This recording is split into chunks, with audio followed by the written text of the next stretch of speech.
সন্দেশখালীর বেতাজ বাদশা শেখ শাহজাহানকে গ্রেফতার করেছে রাজ্য পুলিশ। এবার সন্দেশখালীতে সিদ্দিক মোল্লা ও তপন ভুঁইয়াকে গ্রেফতারের দাবি।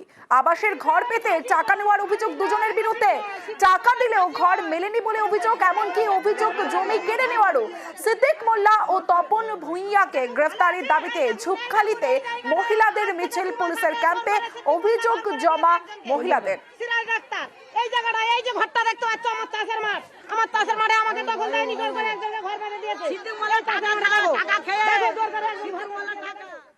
সারা গ্রামের লোকে 10,000 5,000 বাড়ি ঘর দিবে বলে, কার কাছে 10,000 নিয়েছে, কার কাছে 5,000, কার কাছে 20,000 এরকম নিয়েছে। আবার তপন ভূঁইয়া তো জোর করে আমাদের জমিন দখল করে আছে, এখনো দখল করে আছে। সিদ্দিক মোল্লা বলেছে যে ওকে জমিনটা দরকার না, জোর করে আমাদের জমিন দখল করে আছে। বাড়ি একটা নিয়ে নিয়েছে, 24 শতক বাড়ি। জবকার টাকাগুলো তুলে নেয় আমাদের বই থেকে, আমাদের টাকা দেয় না।